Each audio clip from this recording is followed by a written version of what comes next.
My Santa Fe 2343 just came to a stop, and a little bit of diagnosis later, got a couple broke wires. What happens is when these trucks just go back and forth going around the curves, that flexes and flexes and flexes until they just fatigue and break over time. You know, it took what, 60 or 70 years to do it, so it's not like it owes me anything. So I guess what I'll do is see how much of that wiring I can salvage and resolder it and see whether or not that makes it go again. Those two right there. Got to figure out where they were attached. I think this was attached to this one here. That one up there. We will see. Now what would this be? That's a rectifier that has a capacitor across the bridges. Got it off eBay. And I want to build my universal tenderer to run can motor locomotives without all the electronics. So I've got this rectifier tied to this can motor. And let's set the camera down for a second.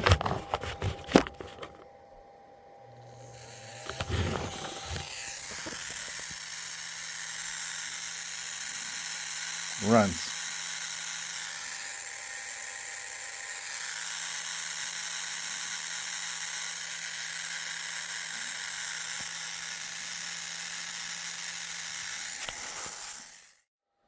So that experiment works, and I guess I have a can motor that works too, but man, is it tough to get that to connect. I'll have to solder up some wires, and not sure what this came off of. I think it's MTH.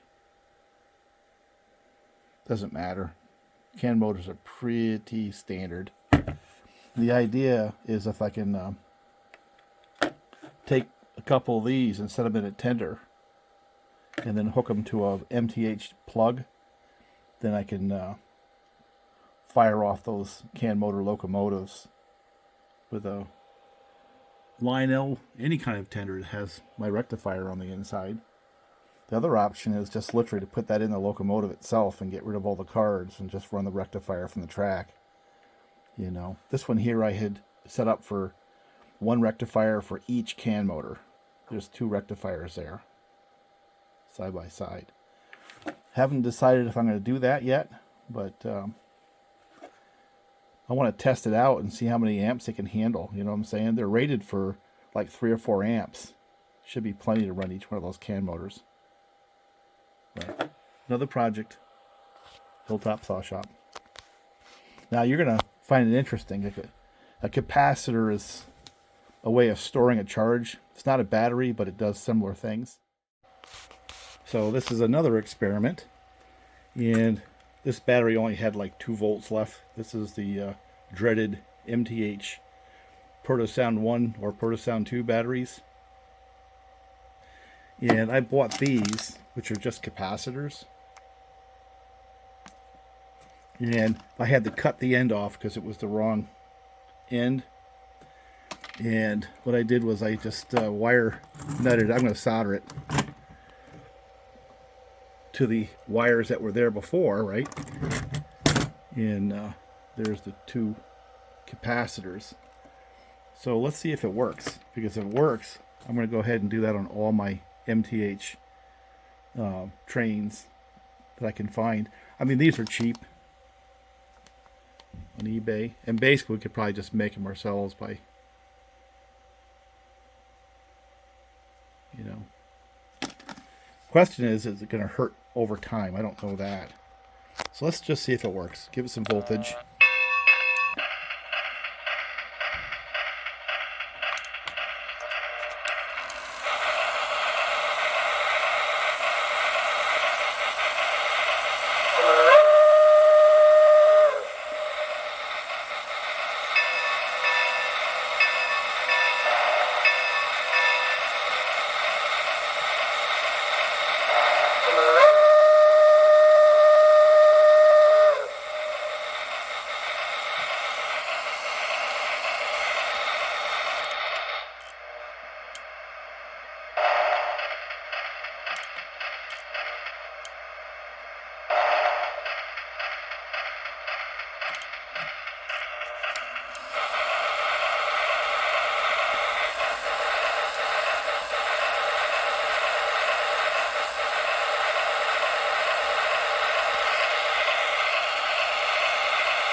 Now listen for a second, it keeps going, right? Now the battery would go on for a little bit longer, but with the capacitor it only holds so much charge, right? So that's a success, that works. Now, the next part of this equation is to see if I can power one of these locomotives without all this garbage and just a straight rectifier like I used in my prior experiment. This one right here, or one like it. I've got one right here too. And eliminate all the cards, all the sound and all that stuff, and have sort of a universal tender for MTH where I can test the locomotives by just plugging it in and seeing if they run. So, but this one here is now battery less. I'm going to solder it up and tape it and call it good. Yeah, I got some solder on those. Tape it all up and tape it right onto there. I think I'm going to leave it kind of free and open in case they get warm. And then we're going to run that thing for a while and see if it works. It's kind of an experiment. I've been wanting to do something like that for a while. You know, just get rid of the batteries completely. So this is an opportunity to do so. Yeah, that body comes off with like 4 screws. It's real easy. And the motor is the white and the yellow that power it. And that comes back to this board here with the plug right there. So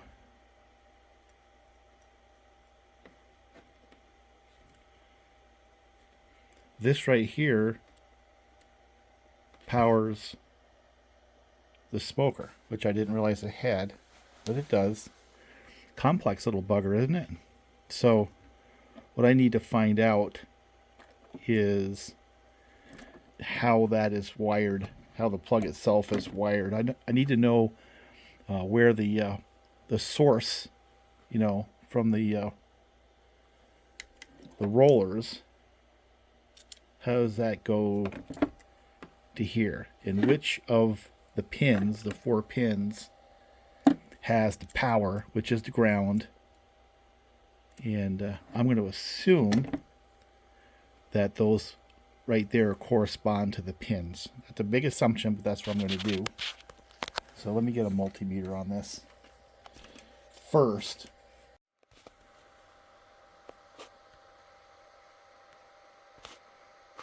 So what I've done is I bought this pigtail,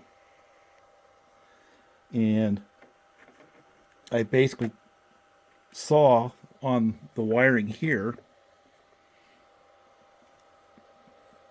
that the motor was being powered by the white and the yellow, and the white and yellow came back on these pins. So that'd be the white and the yellow. So what I did is I put that white and yellow line to the output of this rectifier, and then I used the red and the black as input to this rectifier because that seemed to be the AC voltage. And then I want to see if it works. Instead of having a tender, I'm just going to have that in a tender on my universal MTH tender, and let's give it some power. Oh.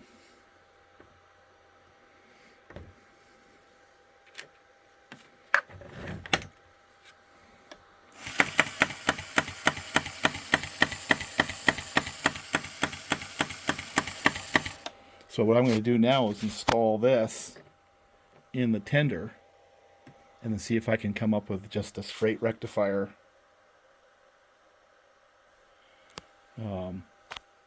And this is a controlled rectifier. It has capacitors. This one here might handle more amperage. I might use this one instead. But we'll see. We're going to run both and just see which one lasts on the big giant locomotives. You know, the big articulateds, and we'll just see. I think this is a viable concept. While I got this apart, I'll set some grease in there.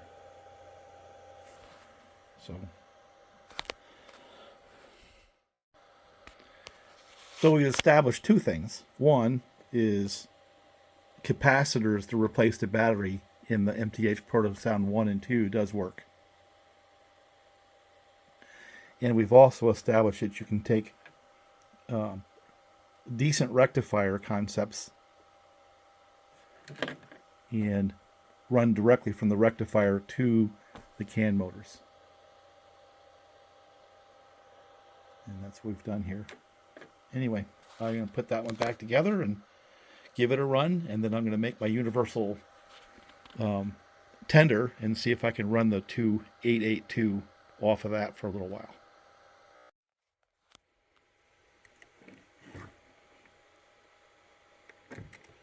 Get a little closer look at the internals.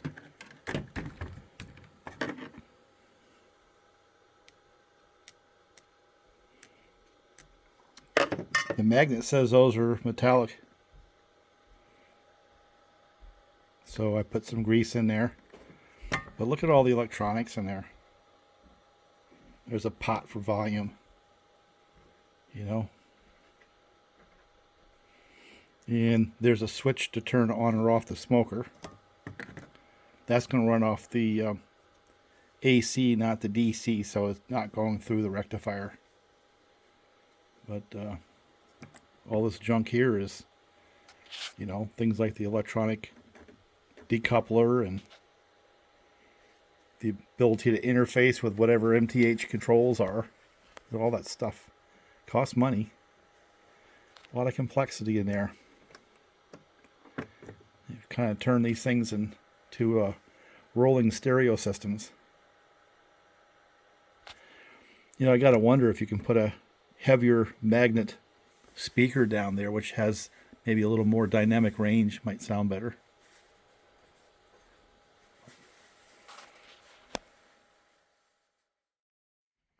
So this guy right here, and that tender with just a simple rectifier in it, is working fine. Doesn't have any sound.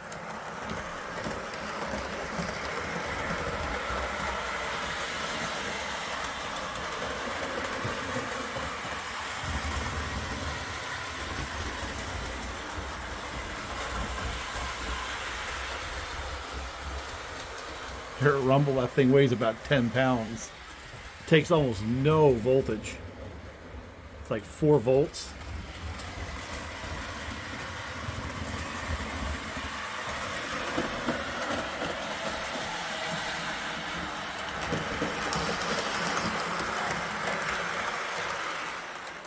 And kind of a compliment to MTH, that thing actually gets around my lower track, which has some 031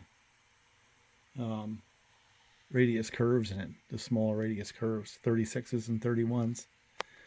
Now this is the locomotive where I put the capacitors instead of the battery. Let's give that thing a shot, give it a couple of laps.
So it doesn't last quite as long as a battery after you've shut off power, because the capacitor simply can't store energy like a battery can.